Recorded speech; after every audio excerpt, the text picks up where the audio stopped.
Hello, do you know the answer to this question? So what is the square root of 64?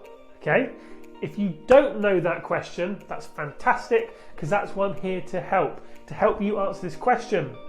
So, square roots, they sound complex, but they're actually very easy once you understand how to work them out.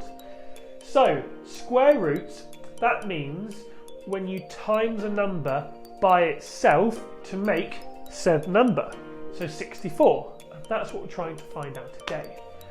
So what number do you times by itself to make 64? Let's have a go. So let's go, just because there's a 4 there, let's go 4 times 4. Let's see if that equals 64. No, that's a lot smaller. That actually equals 16, so that can't be it. Let's go way bigger. Let's go 9 times 9. Can I have some help? Yes, that's it. That equals 81.